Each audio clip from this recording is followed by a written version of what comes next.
পশু ক্রয় করার ক্ষেত্রে নিশ্চিত হতে হবে।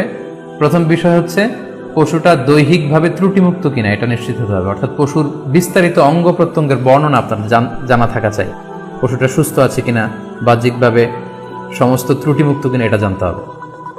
2 নম্বর হচ্ছে পশুর বয়স সম্পর্কে আপনার জানতে হবে, কারণ যে কোনো বয়সের পশু দিয়ে কুরবানি করা যায় না, এটার একটা নির্ধারিত বয়স সীমা দেওয়া আছে শরিয়াতে, সেটা আপনাকে মেনটেন করতে হবে। প্রথম হচ্ছে সালিমাতুন মিনাল উয়ুবিজ যাহিরা, বাহ্যিক ত্রুটিমুক্ত হওয়া।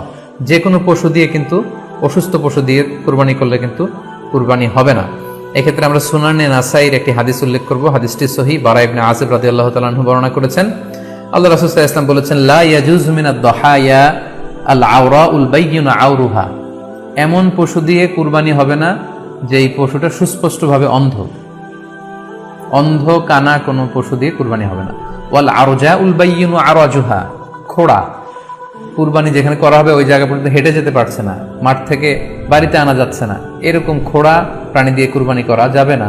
ওয়াল মারিদাতুল বাইয়িনু মারাদুহা, খুব বেশি অসুস্থ, খুবই দুর্বল অসুস্থ প্রাণী দিয়ে কুরবানি করা যাবে না।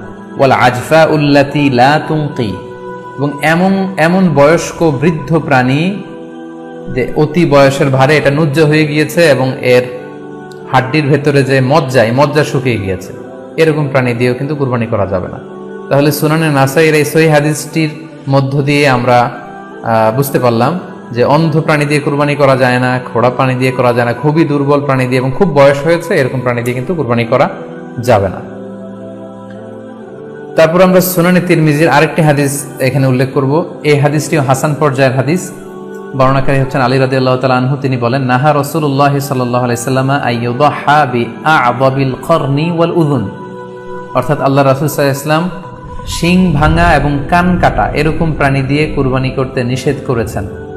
অর্থাৎ ব্রোকেন হর্নস অ্যান্ড ইয়ার্স, কোনো পশুর যদি শিং দুটো ভাঙা থাকে অথবা কান কাটা থাকে এরকম প্রাণী দিয়ে কুরবানি করলে কুরবানি আদায় হবে না।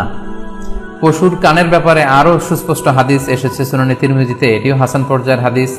বর্ণনাকারী সাইয়েদনা আলী রাদিয়াল্লাহু তাআলা আনহু, তিনি বলেন যে নাহা রাসূলুল্লাহ সাল্লাল্লাহু আলাইহি ওয়াসাল্লাম আইয়ুদহা বিমুকাবালাহ আও মুদাবারাহ আও শারকা আও খারকা আও জাদআ, অর্থাৎ আল্লাহ রাসূল সাল্লাল্লাহু আলাইহি ওয়াসাল্লাম মুকাবালা মানে এমন প্রাণী যে প্রাণীর কানের সামনের অংশ কাটা, এরকম প্রাণী দিয়ে কুরবানি করা যাবে না। আও মুদাবারা, এমন প্রাণী যে প্রাণীর কানের পেছনের অংশ কাটা, সেটা দিয়ে কুরবানি করা যাবে না। আও শারকা, অথবা কানের মাঝখানে কাটা, দুই দিক ঝুলে আছে, করা যাবে না। আও খারকা, অথবা কানের ভেতরে ছিদ্র, পশুর কানে যদি ছিদ্র থাকে, কেটে যে ছিদ্র হয়ে গিয়েছে, ড্রিলড হয়ে গিয়েছে, সেই প্রাণী দিয়ে কুরবানি করা যাবে না। আও জাদা, অথবা নাক কাটা, এরকম প্রাণী দিয়ে কুরবানি করা যাবে না। তাহলে আল্লাহ রাসূল সাল্লাল্লাহু আলাইহি ওয়াসাল্লামের ভাষ্যমতে এই প্রাণীগুলো দিয়ে কুরবানি করা যাবে না। ফলে আপনি অনলাইনে যদি পশু ক্রয় করতে চান, আপনার যে পশুটা ক্রয় করবেন এটা বাহ্যিকভাবে সুস্থ আছে কিনা, অঙ্গ প্রত্যঙ্গের বিস্তারিত বর্ণনার ভিডিওতে আপনাকে ক্রস চেক করে এবং বাড়িতে আনার পরে সেটাকে দেখে এই পারচেজটা আপনাকে নিশ্চিত করতে হবে। 2 নম্বর খেয়াল রাখবার বিষয় হচ্ছে পশুর বয়স। কুরবানির পশুর একটা নির্ধারিত বয়স সীমা আছে। সেক্ষেত্রে উটের জন্য 5 বছর হওয়া লাগবে কমপক্ষে, গরু বা মহিষের ক্ষেত্রে কমপক্ষে 2 বছর হতে হবে এবং ছাগলের ক্ষেত্রে কমপক্ষে 1 বছর হতে হবে।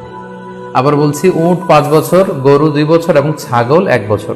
তবে মেষ বা ভেড়া, দুম্বা এগুলো যদি 6 মাসের হয়, দেখতে যদি মোটা সোটা হয়, 1 বছরের মতো মনে হয়, তাহলে সেগুলো দিয়েও কুরবানি করা যাবে। সেক্ষেত্রে পশুর যে দাঁত আছে, নিচের পাটের যে পশুর দাঁত, এই দাঁতগুলোর পাশে 2টা ধারালো দাঁত থাকে, এগুলো উঠেছে কিনা এগুলো দেখে দেখে আপনারা পশুর বয়সকে নির্ণয় করতে পারবেন। তাহলে অনলাইনে ক্রয়ের ক্ষেত্রে আমাদের উত্তর হচ্ছে যে অনলাইনে আপনি পশু ক্রয় করতে পারবেন। সেক্ষেত্রে আপনাকে 2টি বিষয়ে খুব খেয়াল রাখতে হবে। এক হচ্ছে পশুর অঙ্গ প্রত্যঙ্গ ঠিক আছে কিনা, বাহ্যিকভাবে সব ধরনের ত্রুটিমুক্ত কিনা। 2 নম্বর হচ্ছে পশুর বয়স। এই 2টি জিনিস যদি আপনি এনশিওর করেন, আপনি অনলাইনে পশু ক্রয় করে সেটা দিয়ে কুরবানি করলে কুরবানি হয়ে যাবে ইনশাল্লাহ, কোনো সমস্যা নেই।